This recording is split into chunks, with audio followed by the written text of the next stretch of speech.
Welcome, everybody, to the latest episode of Pulling Back the Curtain.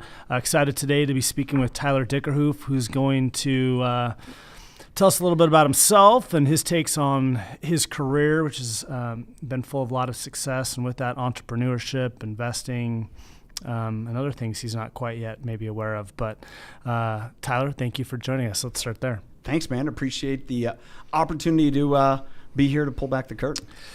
So, yeah, the whole idea of this podcast, it can range from everything from investing topics to entrepreneurship, but the whole idea is things that might not be covered in a lot of other places, conversations. But with that, let's just start with telling people a little bit more about yourself.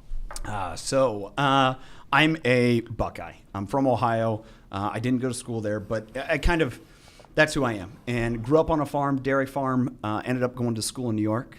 Saw more snow than I'd ever seen in my life until I moved here to Spokane. And from that, moved to California, was a nutritionist for dairy cows for 13 years. It's a career my dad had while I was growing up on a farm. And so I kind of followed in that, had an idea to be a veterinarian until I sat in my first bio for majors class at Cornell University and realized there was a whole lot more people in the class smarter than me. And so I did the smart decision and exited stage left. So, spent 13 years as a nutritionist for dairy cows.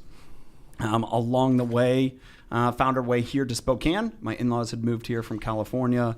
Kind of a couple things kind of all transacted, kind of put themselves together. God opened up doors. We showed up here in Spokane. You asked me 12 years ago, I couldn't have found this place on a map, but I love it. It's home and love the people here. So through that, kind of a few other career changes, some network marketing, some commodity market consulting, owning a gym, a few different entrepreneurial stuff. And now every day, my life is running a network marketing business with my wife and really serving people. And all of those different steps, I've really kind of found out it's what God has intended for me. It's very fulfilling to work with people, coach people, help people. I have a passion for nutrition. I have a passion for fitness, but I also love helping people run their own business. And what I do now is no different than I did when I was a nutritionist for cows. It's just I work with people, not cows. Go ahead and tell everyone specifically what it is that you do, or maybe define network marketing for those who may not know. So my wife and I had the opportunity about 7.5 years ago to partner with a nutrition company. She was looking, kind of introduced to products, nutritional products. She was looking for energy, had the opportunity to try the products, showed them to me. I said, hey, these are great. Found out there was an opportunity to make money by referring it to others. So that's network marketing. I would imagine much like yourself, Tim, how do you guys get clients? Is you have other clients refer them to you.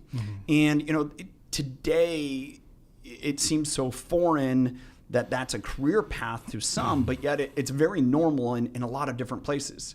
And so my wife and I, we partner with the company Isogenics. And yes, that has nutritional products. Our passion is really helping people accomplish things they didn't think they could do, whether that's financially from a career point of view, finding fulfillment, or having results, responses nutritionally.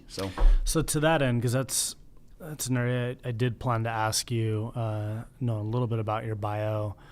Almost everything these days either has been or is at risk to be commoditized, right? Sure. Certainly you could walk into any GNC, whatever, find nutritional supplements. And so you can hop online and invest, in whatever you want to invest as well. So for you talk about helping people obviously from two aspects.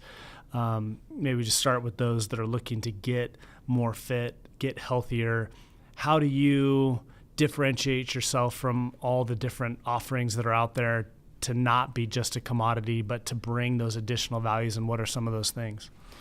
That's a great question, Tim. And it's something that today in every business that we're facing, I don't care if you run a marketing agency and yourself, kind of capital management, we're being commoditized because there's enough technology to kind of replace us. But what technology can't replace is a relationship, and having that trust in other people that, hey, I'm on this journey with you. It's really a day and age where we're all competing against Amazon. Amazon has done a wonderful job to disrupt marketplaces. And that's shown through a lot of different entities that have nothing to do with buying or consuming a product. That's service-based industries.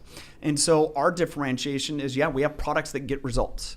And, the safety in that, hey, not everything that people are trying to sell works. Yeah.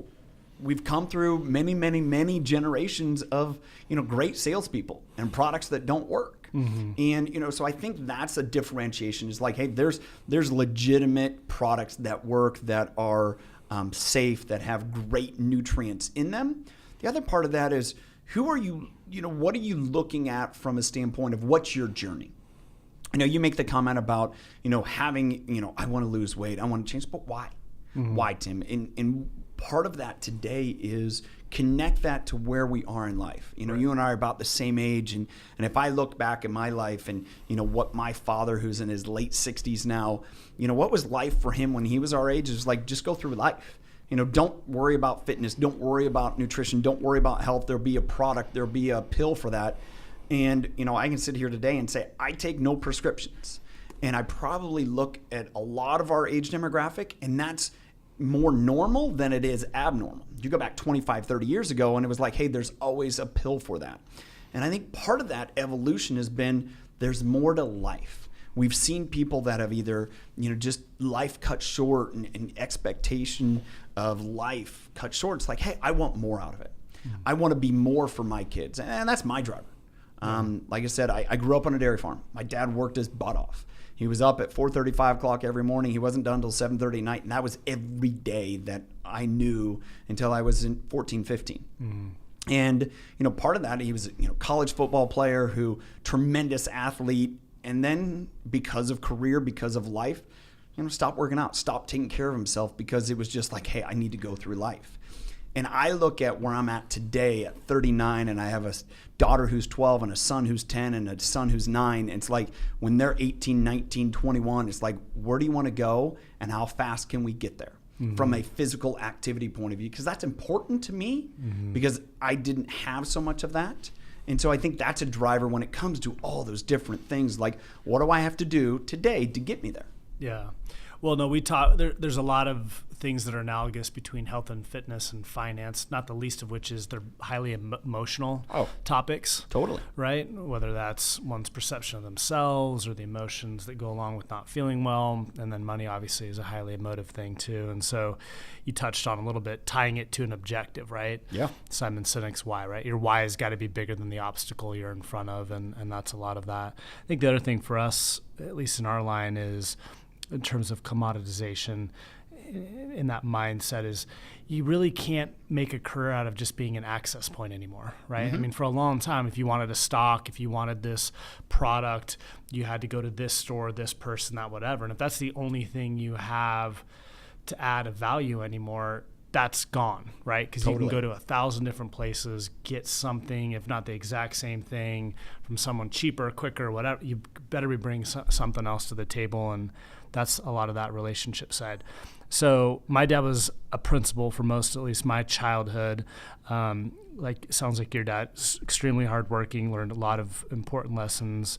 Something different, at least in our bent, is being entrepreneurs. You mentioned not everything, and I would agree, is planned out perfectly, but how, when you went to take on this latest role, and maybe even some of the decisions that have taken place since, how do you approach that risk? What is it that made you think, hey, this is something that I can do even if you didn't come from a family of people who had been about being business owners? I think part of that goes back to where I was 10 years ago. It was I think at that point it was November, right before Thanksgiving 2008. And, that was in California running my nutrition business. And I think we started to see economically there were things that were changing. We had seen, large, especially in agriculture, large volatility, large changes in prices. We'd seen the housing throughout the U.S. We knew that the economy was shaking. Agriculture is a tough industry. It's a very tough industry from a profitability point of view. It's tough to service. And I go to one of my clients, and it was the day before Thanksgiving. And he said, Tyler, we're losing a lot of money. And our accountant said, we need to make cuts, and you're fired. And that was 25% of my income in one day, in one conversation, the day before Thanksgiving. And I stop and I think about the risk that I had taken at that point, and it was more of a version of risk. I worked for a corporation for 5 years doing nutrition. I knew wasn't really comfortable, had the decision to start my own business, but I had a lot of people suggest that to me. I had a lot of friends. Yeah, I did do it when my wife was 6 months pregnant. We had been married 8-9 months, quit my job, but I also knew I was going to make more money the next month because clients lined up than I did the previous. And so I kind of got to a point where it's like, I'm good. I have enough clients. I'm not going to go, try to get that other one because, I have a couple little kids, spend time with my wife. I'm good. I'm making enough money. I'm good. And then all of a sudden things change and you start to realize that if you're not taking risks, you are dying a slow, hard death. Mm-hmm. And it really is being fueled by those risks to see the reward that allows you kind of to see opportunities pop up and say, all right, I may lose my ass at this, but at least I'm trying. What's your other point? Because I think it is a lie that we all tell ourselves, if not consciously, certainly subconsciously, which is there's some state of arrival, right? Where, hey, everything's finally done. I mean, totally. That day, the lawn's mowed, this is done, I feel good.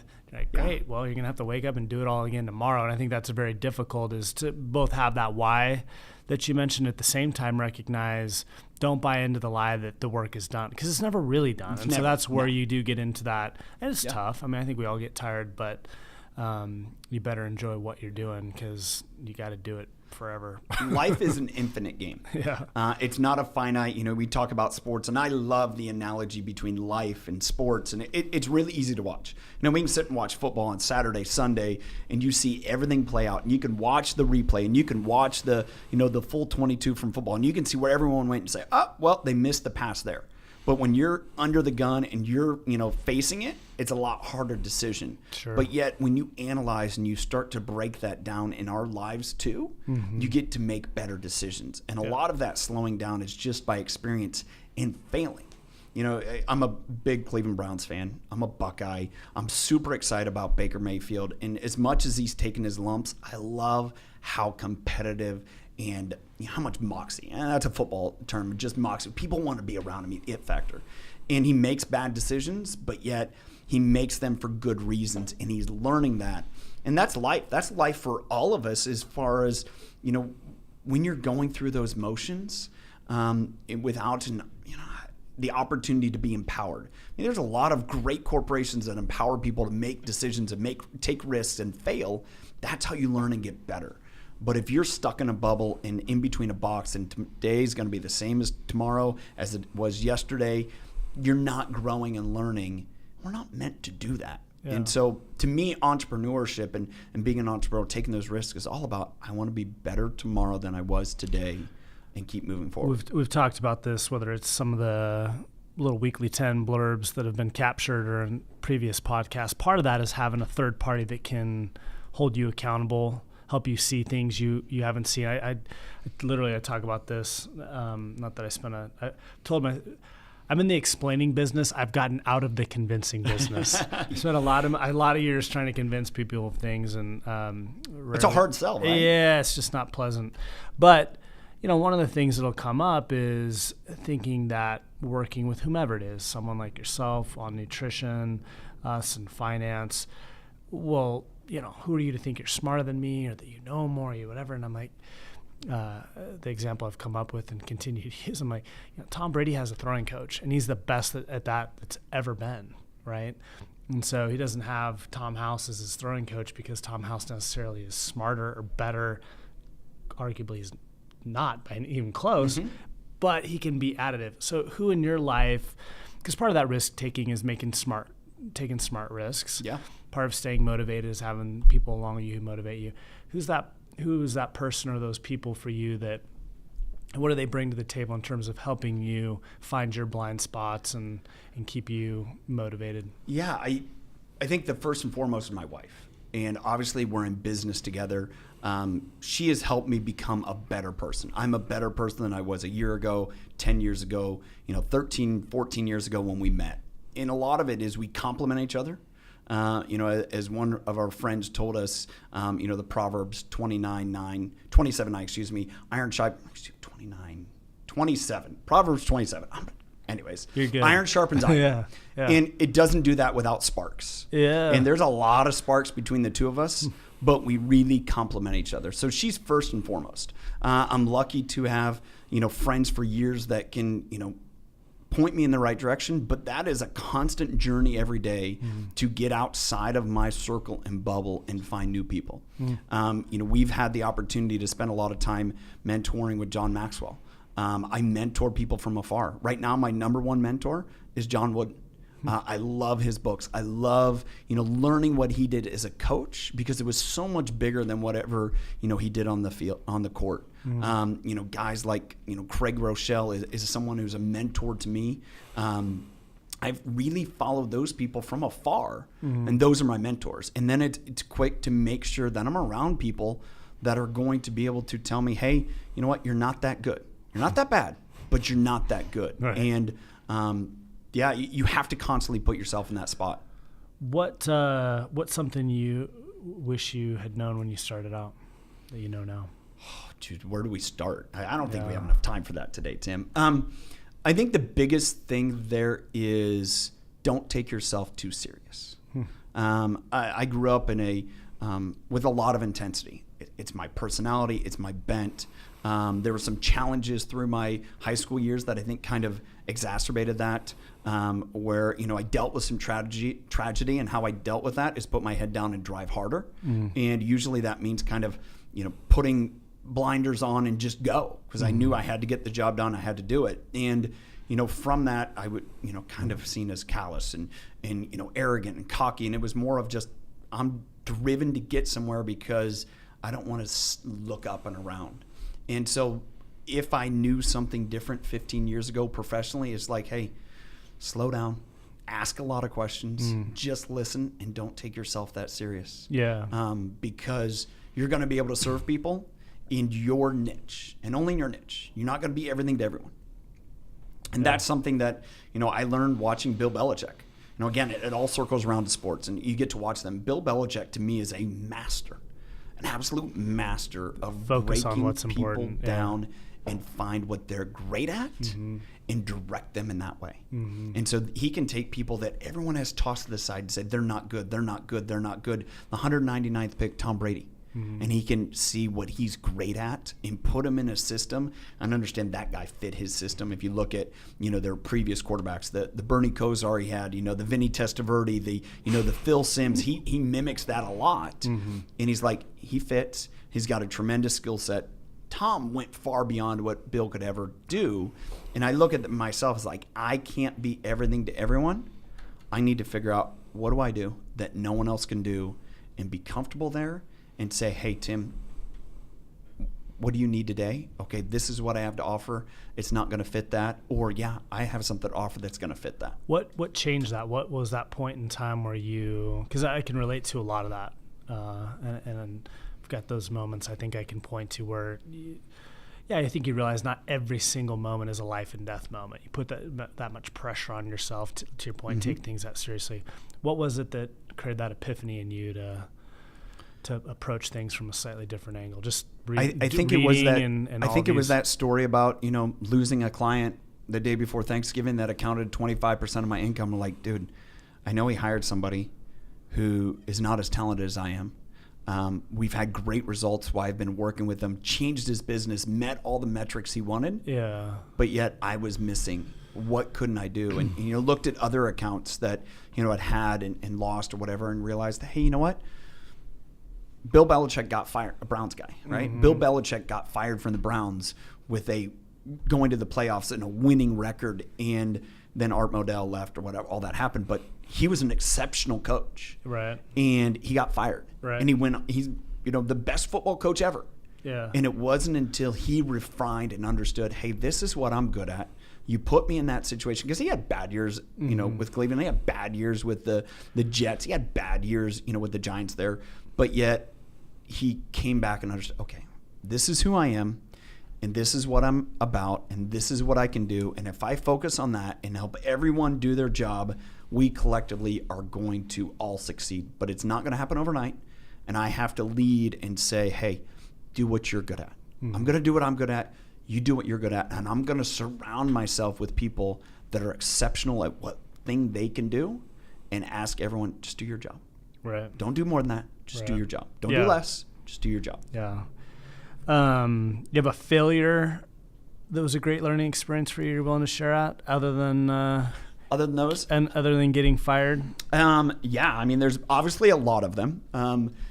I think probably the most recent failure was, starting a gym and, running a gym for 4.5 years. And it was something awesome to do. And it was, didn't come with, much gym experience other than, had been in the industry, like fitness, and my wife and I thought it'd be a great idea. And it was really to serve other people. And I think we've recognized this in a couple different places, but you can't instill your passion upon others. Your passion has to light a fire in others, but they have to have their own. And I think from owning that business and just trying to get it to go and try to get it to go and try to get it to go and kind of that, field of dreams, build it and they will come. That isn't how it works, dude. That isn't anything at all. You have to, serve people where they're at and what they want. So if you build it, think, hey, this is perfect, everyone should come. Yeah. No, it's find what solution people want. And we learned a lot through that. It was 4.5 years of amazing people and, great experience for people. Financially, very, very taxing. Time, very, very taxing. And the biggest lesson in all of that was just because you think it's a great idea doesn't mean that everyone, that's what they want. Well, you've touched on this a couple different times, whether it was the firing story or this story, which credit to you. It's a sign, I think, of a pretty mature person, because one of the things, reflecting upon my own failures that I came across, and particularly in those where maybe it was in a relationship, right? Were those people who take accountability for something and they don't get hung up on maybe whether they're mostly to blame or not mostly to blame. They just say, what was it that I could have done better? What was it that I have to learn? Your thing is your thing, right? Why you didn't come to the gym, why you didn't want to be in this relationship, why you didn't think the service I had to provide was what you want. That's your thing. But there was something in it still for me to learn. And the people who I've learned to be very frightful of are the ones who is always everybody else's fault, right? Oh, everybody who didn't come to your gym was stupid, right? This is totally. Obviously your take. Yeah. But it's how a lot of people think, right? Like, everybody else is an idiot. And it's like, you're the common denominator in all your experiences, right? Yep. So there's always something to be gleaned. And even if it's 10%, that's your chance to get 10% better, even if the other 90 was somebody else, right? So kudos to you. How do you, when you're this is a question I love to ask a lot of my friends, even clients who, again, are entrepreneurs. How do you create boundaries between your professional and your personal life, particularly with what you do? Because theoretically, everyone could be a client. Yeah. Theoretically, everyone could be someone who could work with you. Theoretically, every moment's a moment where you could be on. But that's a way to burn out and have no friends. So totally. What conscious things have you done to try to create some boundaries? 39 years of conditioning. Growing up on a farm, there was no days off. My family took 2 vacations in my life. When I was 8, and then when I was 14, 15, we sold our business. That was it. And every day, 7 days a week, 365. That was just normal to me. And so being in agriculture, that's it. You can be in different entities, but animal agriculture specifically, it's every day, all year long. It doesn't stop. And so I was conditioned to that. My wife has a hard time with it still to this day. In this business, she's like, she's either all or nothing. And so it's something I realized I was conditioned professionally, working with dairy farms specifically again. And there's always something there. And I think, you asked the question as far as working with other people is you really start to, and I think that's where I learned the lesson, don't take yourself too serious. Because you just have to meet people where they're at. And if they want it, great, be open for it. One of the things that network marketing, I think, has taken such a bad rap for is, it's kind of right there with, kind of our Congress people and used car salesmen where no one trusts them and they're sleazy and they're always have an agenda. We can't monetize every moment. And I think that's where, whatever that is, where it's like if you have an angle on every single moment, one, it's usually pretty transparent. Yeah. And then you're like, well, okay, I'm going to get away as quickly as I can. But by the same token, when you have something that can help people, right, to your point, and I think that's well put. Like, if they're ready for it, that's great. If they're not, that's great too. I think that's where I really learned in my nutrition career is being able to listen. And really, as I reflect back, and a lot of this has been last couple of years. I mean, we're all growing. Tomorrow, what I'm going to be learning tomorrow is going to affect me for the next couple of years. And, I think that's where it's just, hey, I am who I am. I can offer what I can offer. I don't know what you need unless I ask the question. Yeah. And if I come in presumptively saying, hey, this is a solution and everyone needs it. Right. No, you're going to be like, sorry, dude, I ain't got time for you. Mm-hmm. No, you're out. It's one of the things when people ask, well, what makes you different than any other firm or person? Again, it sounds like a cute line, but it's God's honest truth, and it is the difference. Like, I don't know what we're going to do for you when we sit down.